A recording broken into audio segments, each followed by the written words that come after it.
Bienvenidas y bienvenidos a otra trama. ¿Cómo les va? ¿Cómo están ustedes?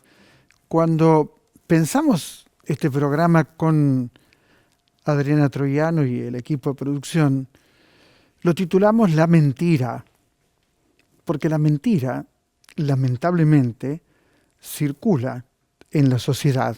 Circula algo también que lleva por nombre posverdad, que es también, por supuesto, la mentira.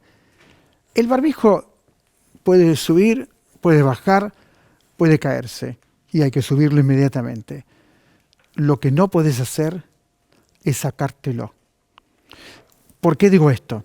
Porque si yo hablo de la mentira, recuerdo hoy con más de 70.000 muertos a los covidiotas. Los tengo muy presentes a los covidiotas porque a través de negar el virus, a través de negar la vacuna, a través de exigir lo que no se puede exigir, como por ejemplo clases presenciales, lo que han logrado es que mucha gente se muera. Eso han logrado. Sería bueno que pidieran perdón. Sería fantástico que dijeran, nos equivocamos. Pero no dicen nada. No dicen nada. Y lo peor, o una de las cosas peores que tiene esto, es cuando la palabra proviene, por ejemplo, de políticos o de periodistas. Es decir, cuando no es únicamente lo que el señor le dice a su esposa o lo que la señora le dice a su hijo, sino es mucho más grave. Cuando desde un medio, por ejemplo, como la televisión, alguna tarada o algún tarado se permite decir las barbaridades que han dicho. Es gravísimo. ¿Por qué es gravísimo? Porque si fuera otra época, uno diría, bueno, es un entretenimiento, es parte del circo romano, circo porteño o circo argentino. Punto. El problema no es ese. El problema es que el virus mata. Por eso me parece acertadísimas las medidas que tomó el presidente de la Nación, Alberto Fernández. Y me parece muy bien que el jefe de gobierno esta vez se digne acompañarlas. Son medidas muy acertadas.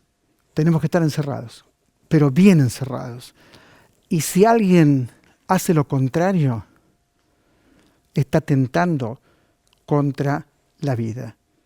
Y atentar contra la vida es el delito más grave que se puede cometer. Quiero saludar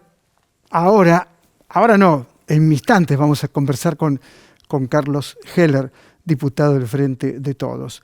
Pero un poeta excepcional, que es César Vallejo, tiene este poema, que no por casualidad lleva por título Mentiras.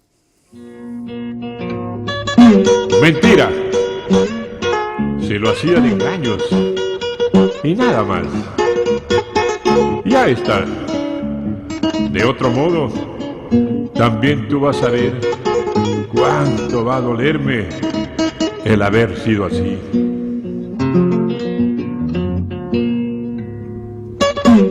Mentira. Calla. Ya está bien. Como otras veces, tú me haces esto mismo, pero yo también he sido así. A mí, que había tanto atisbado, si de veras llorabas, ya que otras veces solo te quedaste en tus dulces pucheros. A mí, que ni soñé que lo creyeses, me ganaron tus lágrimas. Ya está, más ya lo sabes, todo fue mentira. Y si sigues llorando, bueno pues, otra vez, ni he de verte cuando juegues.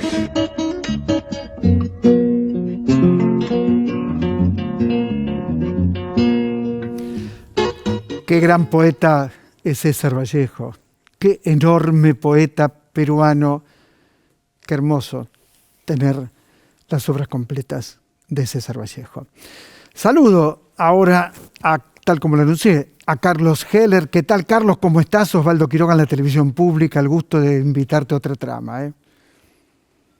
¿Qué tal, Osvaldo? Encantado de la invitación. Lástima que no puedo ocupar la silla vacía y que tengamos que hacerlo de esta manera, lo cual de entrada me permite explicar por qué vos estás con barbijo y yo sin barbijo, porque yo avalo lo que dijiste de entrada, pero yo estoy solito acá en un ambiente y así, utilizando lo que hoy la tecnología nos permite, teniendo este diálogo como si estuviéramos compartiendo el espacio. Pero claro, también empiezo diciendo eso, hay que estar con barbijo, hay que estar a 2 metros, hay que lavarse las manos, hay que tener los ambientes aireados permanentemente, hay que cuidarse, hay que cuidar. Carlos, ¿qué sentís vos que trabajás en política hace mucho y que no mentís, que la verdad que no mentís? ¿Qué sentís cuando en un parlamento o dentro de las instituciones se miente, o algunos, espero que pocos, mienten descaradamente? ¿Cómo vivís esto y qué pensás del tema de la mentira vinculado a la actividad política? Mira, cuando por primera vez yo fui candidato en una elección, utilicé como mi eslogan de campaña: resiste los archivos. Es decir, que asumí, te profeso, poner como lo que yo creo que es una de mis condiciones, de mis virtudes, mi coherencia, mi falta de contradicciones a través del tiempo, de no cambiar de opinión según la ocasión, y por eso casi como un desafío puse carteles en la vía pública que decían resiste los archivos, que me parece una cuestión fundamental en la vida, y cuando uno actúa en política más aún, porque se supone que la política es la representación de los intereses de otros, de muchos, la interpretación de las necesidades de otros, de muchos. Ahora, cuando uno ve a veces algunas cosas, por ejemplo, en los debates parlamentarios, yo pienso a veces y dudo, pero ¿este tipo creerá lo que está diciendo o es un mentiroso? Esa es una cosa que a veces es difícil de desentrañar, porque vos ves a alguna gente hablar con tal convicción, muchas veces diciendo cosas que son opuestas a la que dijo no mucho tiempo antes. Pero uno llega a dudar, Por otro lado, uno no se puede olvidar de la teoría goebbeliana, ¿no es cierto? Entonces, miente que algo quedará, y esto ha sido dicho hasta el cansancio, y vos hablabas hace un ratito de la posverdad. ¿Y qué es la posverdad? Eso, entender que lo que importa no es la verdad, sino lo que la gente termina creyendo, y lo que la gente termina creyendo tiene que ver con lo que se instala, tiene que ver con lo que se machaca, con lo que se repite, con lo que se cita a veces fuera de lugar y de tiempo para justificar una determinada cuestión, y que con el poder de los medios de comunicación sobre todo, termina instalando como verdades irrebatibles cosas que no tienen ningún fundamento, ningún sostén, ninguna lógica, y que muchísimas veces son directamente mentiras groseras, ¿no?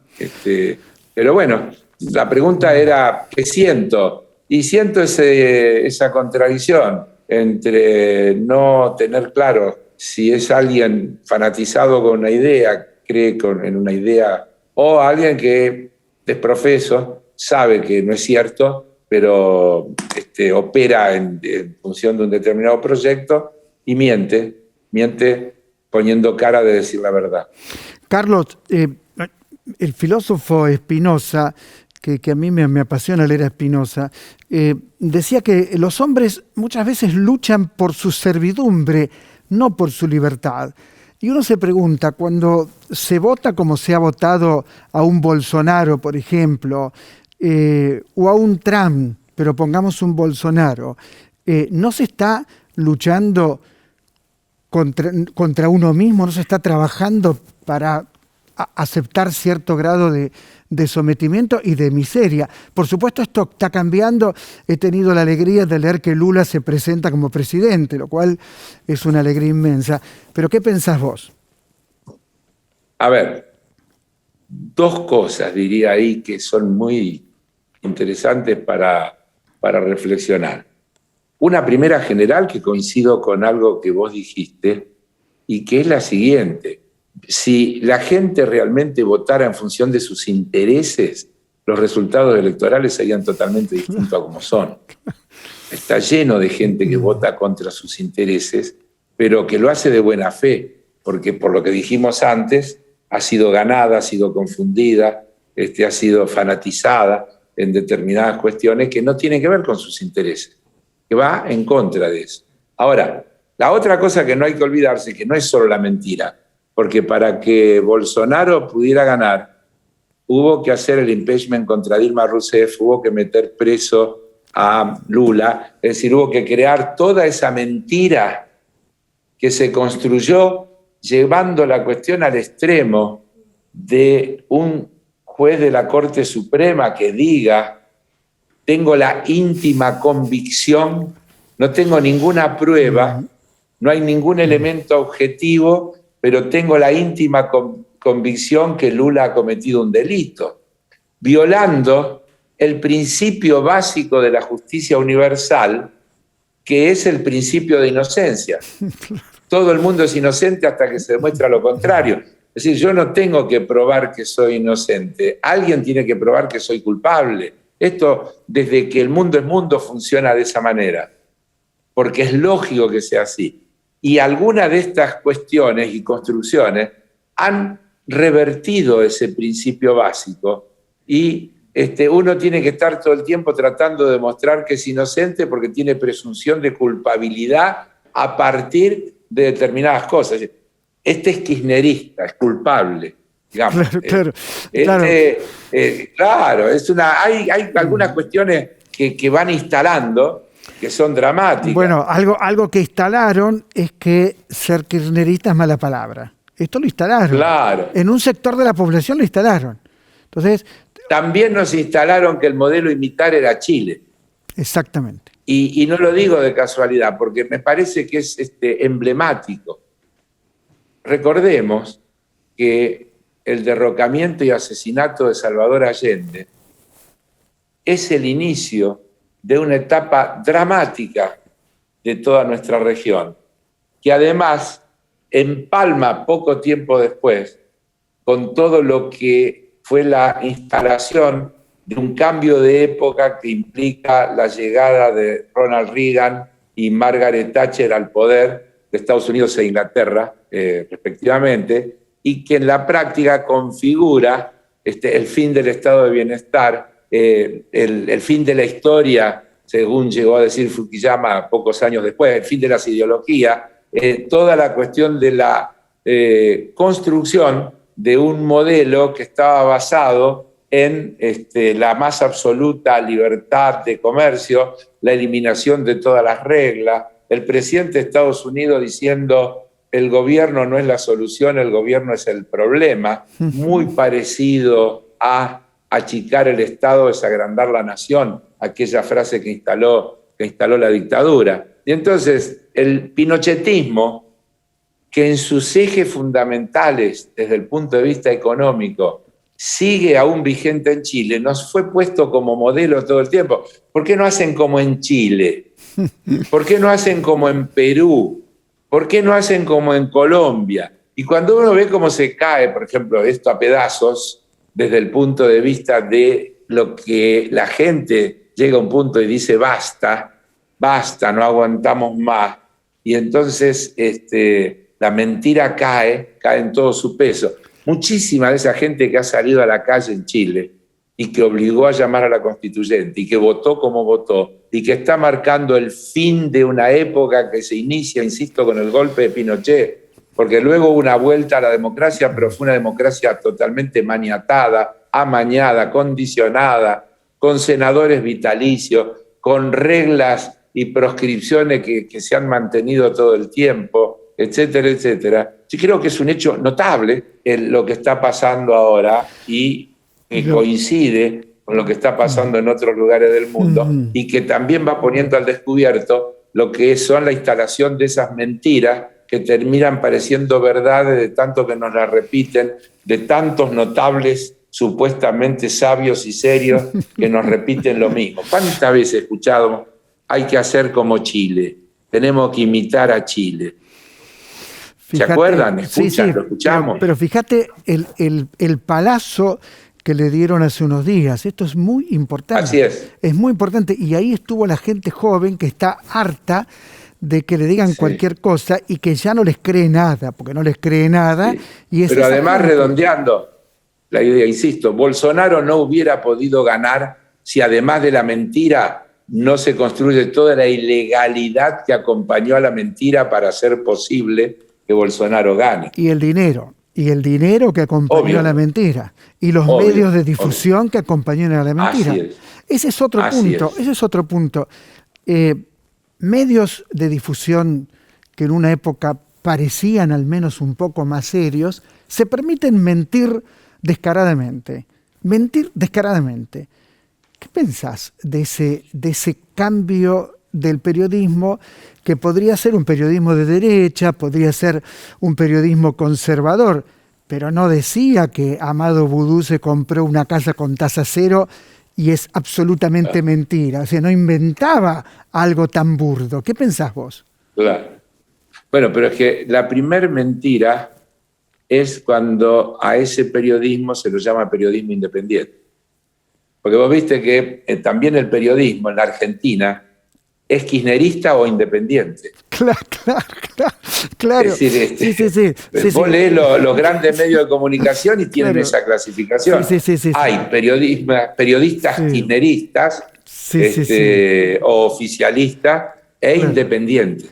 A mí no me parece mal que haya un diario que diga somos la representación de la derecha o representamos los intereses del sector de la oligarquía dueña de los grandes campos. Perfecto. Y que la Asociación Empresaria Argentina o el Foro de la Convergencia Empresarial digan somos dueños de este medio de comunicación y esto expresa nuestro pensamiento. Fenómeno. Pero hagámoslo así y hagamos que cada uno tenga. Pero luego tiene que haber además el otro problema que es clave. ¿Cómo funcionan los medios? Con recursos. ¿Quiénes generan los recursos? Hay dos generaciones de recursos. La que genera la publicidad, que son los grandes grupos económicos. ¿Quién pone publicidad en los medios? Claro. Los grandes grupos económicos. El que tiene plata. Y la otra es la publicidad estatal.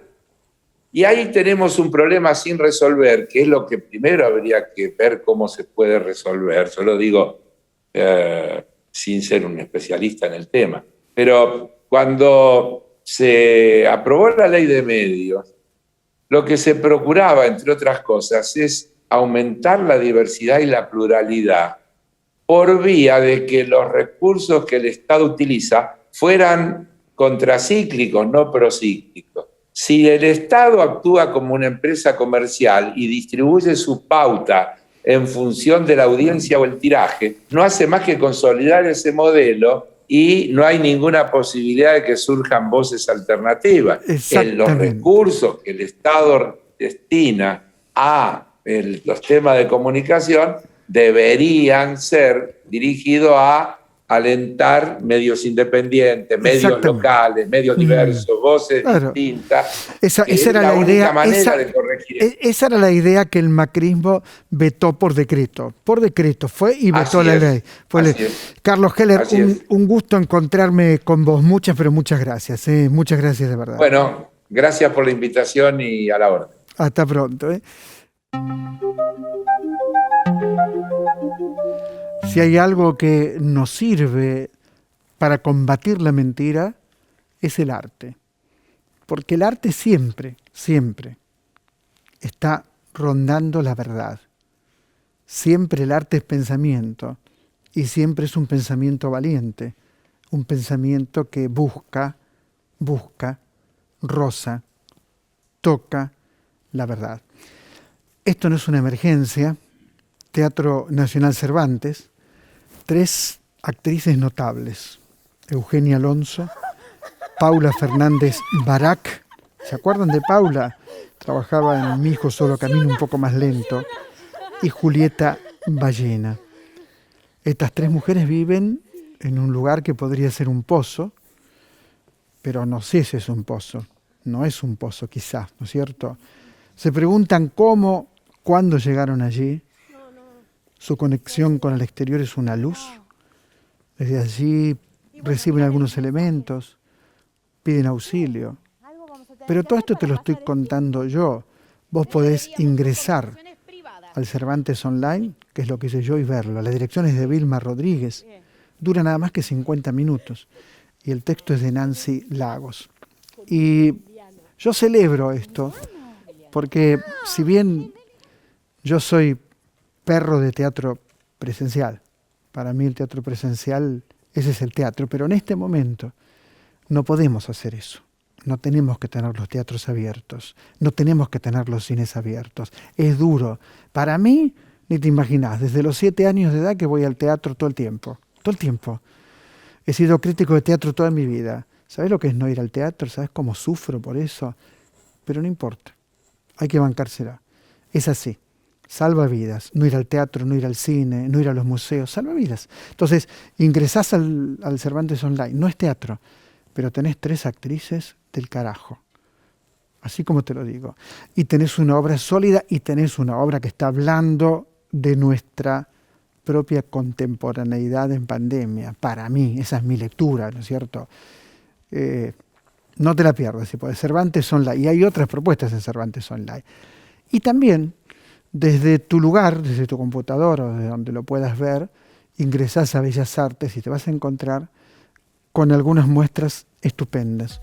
Una de ellas es el canon occidental, el canon accidental, mujeres argentinas, artistas, 1890, 1950, que aparecen, claro, en distintas épocas con distintas propuestas. No son las mismas propuestas, son 3 núcleos temáticos. El primer núcleo tiene que ver con 1890, o sea, es el principio. El segundo tiene que ver con 1911. El tercer núcleo ya toma la década de 1930. Y allí están las obras, los desnudos, las naturalezas muertas que estamos compartiendo por la televisión pública. Y con la televisión pública llegamos a todo el país. Y es bueno llevar estas imágenes a toda la Argentina. Gente que conocemos poco, como María Obligado, como Eugenia Belín Sarmiento, como Julia Wernicke. Otras que conocemos más, ¿no es cierto? Por supuesto, como Raquel Forner, por ejemplo, ya más contemporáneas, ¿no es cierto? Gertrudis Chale. El canon accidental, allí está. Y yo dije, el canon occidental, dije, ¿no? Y en realidad también es el canon occidental. Al menos para la Argentina, ¿no es cierto? También es el canon occidental. Y es un canon siempre accidental también, ¿no? Porque el arte produce cambios y esos cambios son accidentes. Esos cambios son vanguardias que van de un lado para el otro, ¿no es cierto? Y esos son accidentes. Bien, quiero contarles que tengo aquí un libro extraordinario. Y cuando digo extraordinario, denme un minuto para decir que Elvio Gandolfo es un hombre que leyó todo en su vida. Para mí leyó todo Elvio. Y dice, Pedro Mayral rompió los límites con esta novela en sonetos distópica y genial. Dice genial. Nuestra amiga Gabriela Cabezón Cámara, que tiene una escritura muy potente, dice un libro insoslayable, una de las cristalizaciones más eficaces de la pesadilla nacional que haya leído, dice Gabriela Cabezón Cámara. Y confieso que cuando lo leí y vi sus dibujos, lo publicó MC, digo todo porque quiero que lo consigan y que lo lean, por eso quiero decir todo. Confieso que me impactó.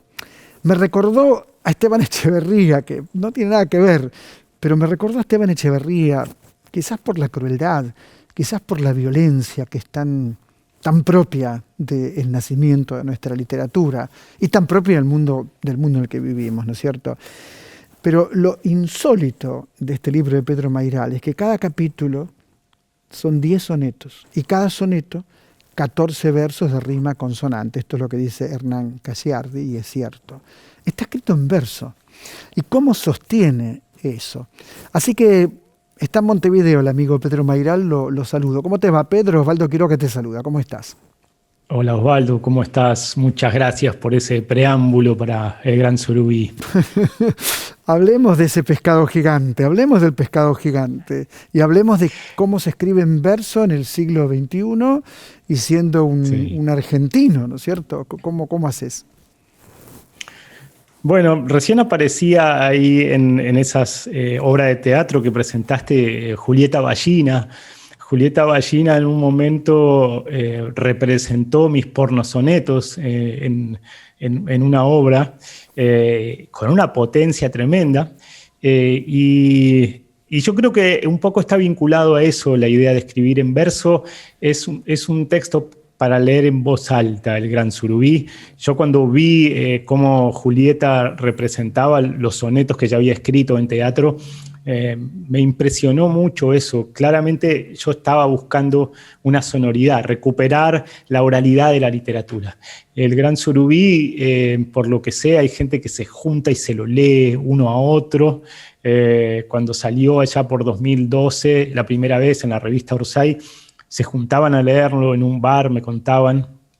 Y bueno, ahí está, yo creo que es recuperar esa beta musical que tiene el lenguaje, por eso está escrito en verso, ¿no? Porque me parece bien esa cercanía que encontrás con Echeverría por la violencia y también el uso que hacía Echeverría en textos como La Cautiva, ¿no? Que es un texto rimado también, ¿no? Como La Cautiva, esta escena fantástica, ¿no? de estos militares en un determinado momento, estos reclutas, ¿no es cierto?, que tienen sexo, violencia, sudor, pasiones reprimidas y no tan reprimidas, por supuesto, o este pescado gigante que por supuesto hay que pensarlo desde la interpretación, me parece.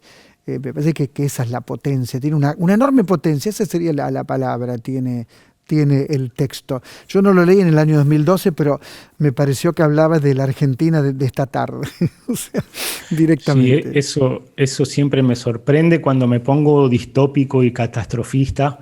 A veces coinciden las cosas, ¿no?, con lo que va sucediendo, ¿no?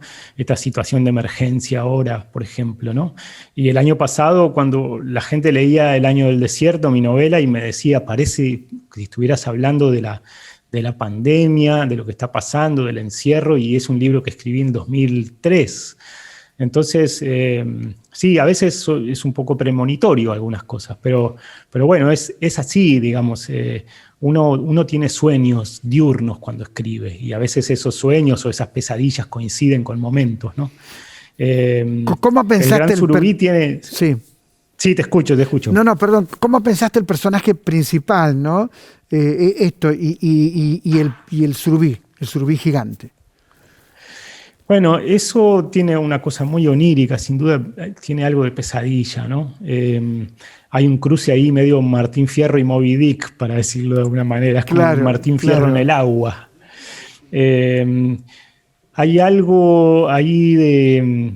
También conversaciones que yo tuve con un amigo que es excombatiente de Malvinas, que él me contaba, bueno, lo que fue el maltrato en Malvinas, ¿no? Y esos chicos de 18 años que los llevan al sur y se congelan, ¿no? Y están en zapatillas algunos. Y él me contó una cosa, por ejemplo, Hugo Sánchez se llama, es poeta. Me dijo que las chapitas esas que tienen los soldados colgando, viste que cuando se mueren, esto lo vimos mucho en las películas de Vietnam, cuando se muere va una chapita a donde se anotan las bajas y la otra chapita queda con el cuerpo. Las de los soldados de Malvinas no tenían nombre, tenían solo grupo sanguíneo. ¡Qué horror! Entonces ya esos chicos iban al sur siendo casi NNs, o sea, había una cosa de falta de identidad total. Entonces yo ubico el Gran Surubí un poco en esa violencia del Estado contra el individuo, que también está en el Martín Fierro. De pronto hay una emergencia nacional en mi libro, y reclutan a los hombres jóvenes para llevarlos a trabajar al Río de la Plata, una especie de factoría, de barco factoría que pescan unos surubíes gigantes, ¿no? Y bueno, con toda esa violencia, creo que está un poco emparentada con cosas de la literatura argentina, como vos decías, El Matadero. Sí, hay una línea muy, muy potente, incluso el Facundo de Sarmiento, es decir, hay una línea muy fuerte en la literatura argentina de violencia, pero aquí en realidad lo más importante es la estética del material, la belleza que tiene el texto. Un hombre que está en un divorcio feo, sangriento, un hombre que la está pasando mal aparentemente, ¿no es cierto?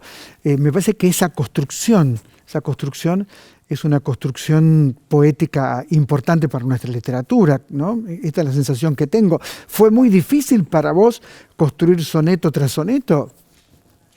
Bueno, en realidad no lo pude escribir de otra manera, aunque parezca raro. No lo hice por virtuosismo o para demostrar, miren lo que hago, escribo una novela en sonetos, sino que intenté escribirla en prosa y no me salió.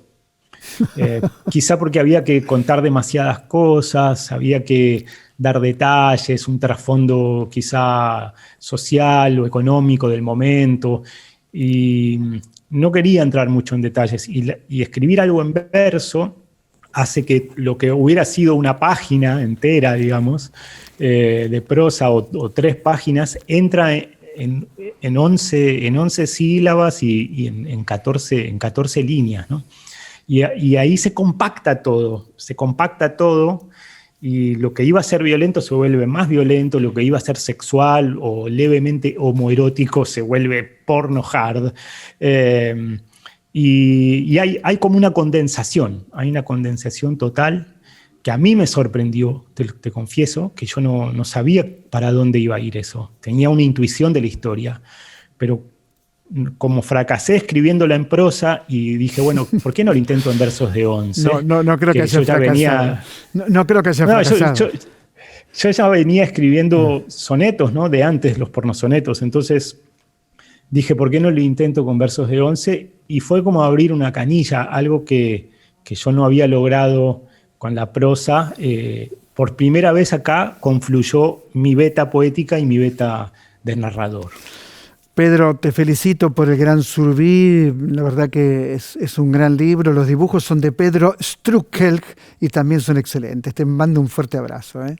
Muchísimas gracias, Osvaldo. Fuerte abrazo. Era Pedro Mayral y este libro que estamos recomendando. Y yo pensaba, ¿no? Antes de irme al corte, tengo un libro de Jacques Derrida, que es un filósofo maravilloso. Y fíjense el título del libro. Claro, es difícil verlo, pero es Historia de la mentira. Ese es el título del libro.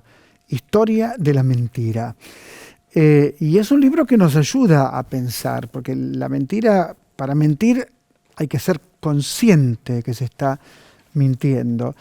Y me parece que venía perfecto leerlo, releerlo para este programa, porque ya Derrida estuvo en el año 1991 con nosotros. Y la filosofía, digo con nosotros, pues estuvo en la facultad y dio una conferencia que es Historia de la mentira. La filosofía nos ayuda a pensar. Fíjense que salió una colección de filosofía que es sencilla, ¿no es cierto? Sacó el título Nietzsche, Kant y Platón, ¿no? Los tengo acá, te los muestro como puedo. Nietzsche, Kant y Platón. La colección es buena, sobre todo en términos de divulgación. La auspicia o no sé qué, un diario cuyo nombre no quiero acordarme. Por lo tanto, simplemente digo Nietzsche, Kant y Platón. Todo esto nos ayuda a pensar en este tema que hoy estamos desarrollando en nuestro programa, el tema de la mentira. Ya volvemos.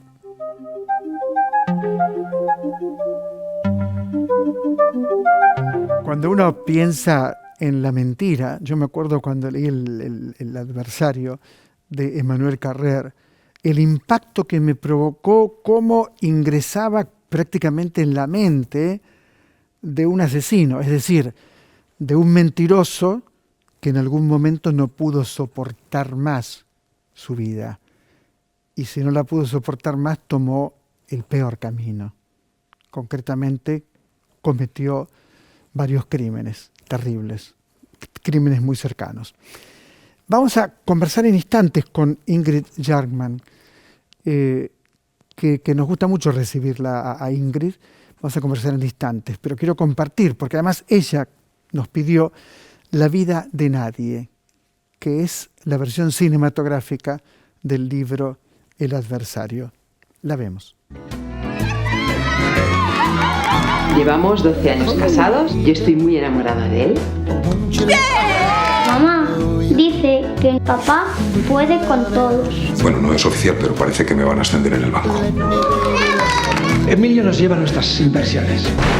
Mi hijo trabaja aquí, en el Banco de España. Que te voy a dejar, que es que tengo una visita en la puerta. ¿Qué tal el trabajo? Bien. Voy a necesitar dinero ahora, un par de millones por lo menos. ¿Y aquellos que te di para invertir?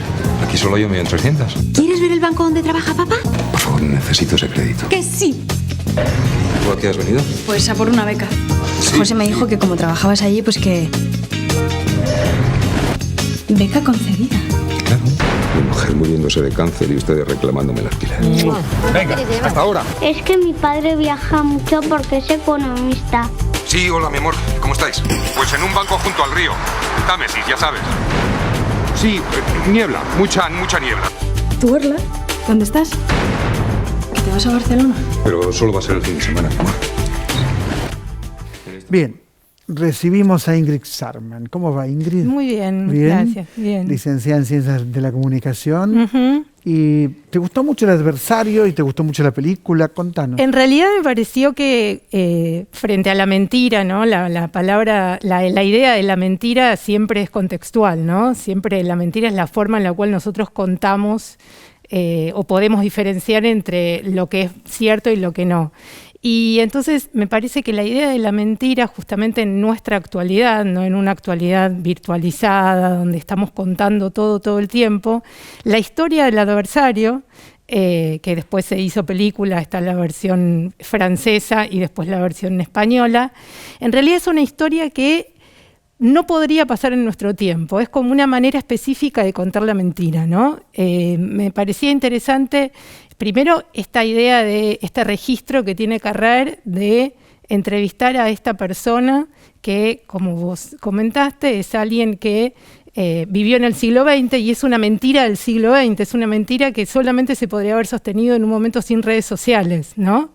Él se arma toda una historia que de alguna manera no puede ser comprobada, ¿no? A lo largo de sus 20 años, creo, hasta que en algún momento lo descubren y no le queda otra opción que asesinar a toda su familia porque esa mentira ya no se podía sostener. Esa trama, esa manera de construir esta narración mentirosa, si vos la confrontás al siglo XXI, donde estamos todo el tiempo registrando nuestra vida, sería casi inadmisible. Esa fue como la primera pregunta que me hice cuando pensé el por qué traer esta historia a colación. Me parece que estamos viviendo un momento donde estamos como impulsados a estar contándonos todo el tiempo. Y ese relato que nosotros hacemos de nosotros mismos, por ejemplo, en redes sociales, se supone que todo el tiempo es comprobable, ¿no? Algo que no hubiese pasado. El relato en las redes no es comprobable. Digo, en las redes miente todo el mundo. No sé si miente. No todo el mundo, digo, mucha gente miente, perdón. Sí, pero justamente ahí es donde me parece que yo te decía la diferencia entre la mentira del siglo XX o del siglo XVII, XVIII, digo, la mentira hasta el siglo XX o la mentira hasta las redes sociales y las mentiras a partir de la época de redes sociales. Hay una cuestión curiosa y es, más allá de que es cierto que nosotros construimos una cierta ficción, es una ficción que se parece mucho a la realidad. Si yo ahora saco una foto diciendo estoy acá, eso es comprobable. ¿Por qué? Porque es comprobable en términos de geolocalización, en términos de registro, estas paredes existen, etcétera, etcétera. Pero no se parece la realidad el que dice el virus no existe. Bueno, no, eso es otra cosa. Estamos con esto porque nos divierte estar con esto. Claro, justamente, eso es otra cosa, pero cuando nosotros pensamos, yo pensaba, la mentira siempre se supone que es una mentira a gran escala, ¿no? O cuando uno piensa en la mentira, vos podés pensar la mentira política, la mentira del político, etcétera, etcétera. Ahora, cuando a nosotros nos toca contarnos a nosotros mismos, ahí la cosa cambia, porque lo que yo pensaba es esto. Los primeros blogs, que son como las primeras manifestaciones de las narraciones de uno mismo, que es un poco la historia que cuenta en El Adversario, tenían como ese viso donde uno podía inventarse la vida que quisiera. Y además era incomprobable, tenías un nickname, lo que fuera. A medida que van desarrollándose las redes sociales, hay una compulsión a, no sé si decir la verdad, pero a hacer lo más verosímil posible. Entonces eso ayuda, o eso mejor dicho, eso complica más a poder diferenciar la verdad de la mentira. Uh-huh. Y además, y esto es otra de las cosas que me parece interesante en relación a la pandemia, por ejemplo, cualquiera puede decir lo que quiera. Es decir, como tenemos la posibilidad de estar contándonos todo el tiempo y tenemos los dispositivos para contarnos todo el tiempo, es como si nos estuvieran como instando todo el tiempo a decir algo, a decir verdades, ¿no? Entonces, es decir, que la mentira se instala en la sociedad en el siglo XXI, sobre todo a partir de la revolución tecnológica. Sí, yo creo que se instala otra manera de contarnos, ¿no? De contar nuestras vidas, de contar nuestras opiniones.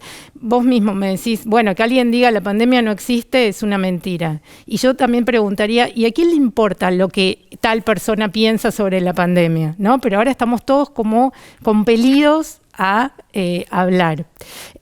Por eso me parecía tan interesante esta historia, pues es una historia que de verdad la pregunta que nos podemos hacer es, ¿se podría sostener una historia así? Es decir, ¿podría existir alguien que se invente una vida sin... Había otra película que no me acuerdo, pero también era francesa, que el hombre se levantaba, iba a trabajar, lo habían echado al trabajo. Sí. Se levantaba, iba a trabajar, hacía que, andaba girando por la calle, ¿no es cierto? Sí. Y regresaba a la noche porque no soportaba ser un desocupado. Claro, ¿no? Pero la cuestión es que todas esas trayectorias de vida, esas trayectorias vitales que podían como refrendarse entre la verdad y la mentira, porque que no tuviera trabajo era verdad, que fuera a trabajar era mentira, es como si yo te dijera, los relatos estaban claros.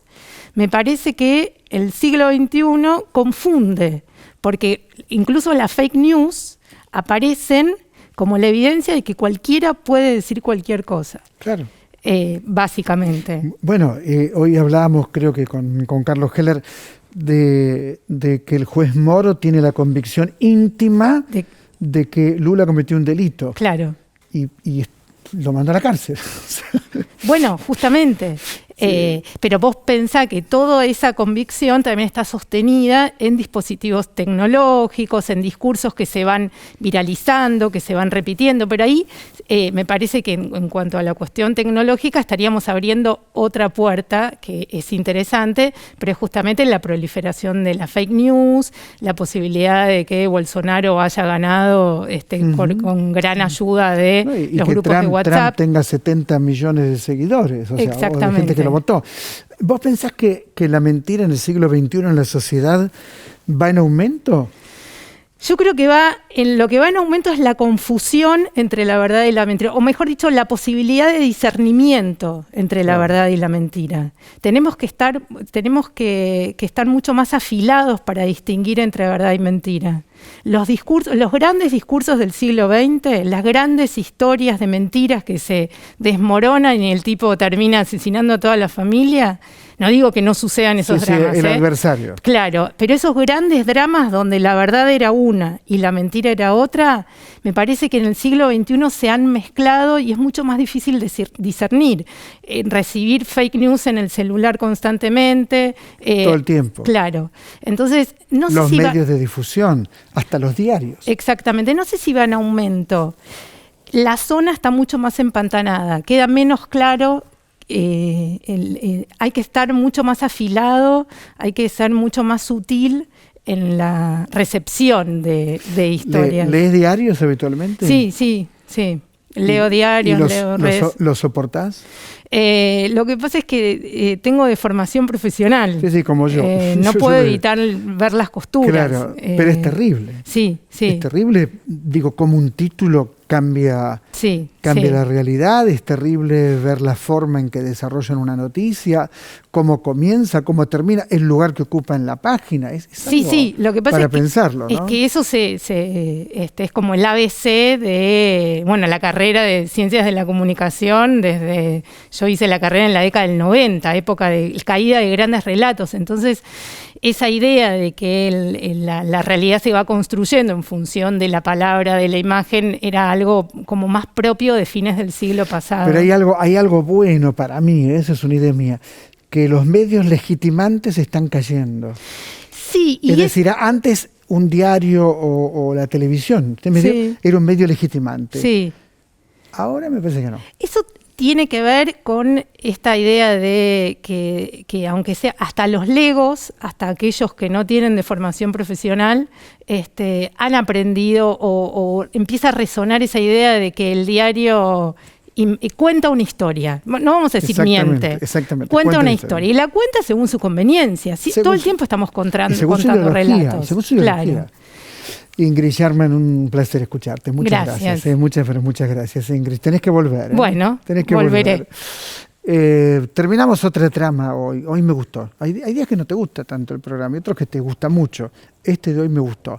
Te pido que combatas a los covidiotas. Covidiotas es una palabra aceptada por la Real Academia. Combatas a los covidiotas. Te pido, seguí cuidándote. Las directivas, porque son directivas finalmente, del Poder Ejecutivo, es decir, del gobierno de Alberto Fernández, son las correctas, son las que corresponden. Por lo tanto, sigamos en esa dirección. Pensá que los covidiotas provocan muertes. Lo dije al principio del programa y termino diciendo, señores, señoras, amigas, amigos, amigues, los covidiotas provocan la muerte. Luchemos y pensemos siempre que la vida es lo primero, ante todo. En 7 días nos encontramos para hacer nuevamente otra trama. Muchas gracias.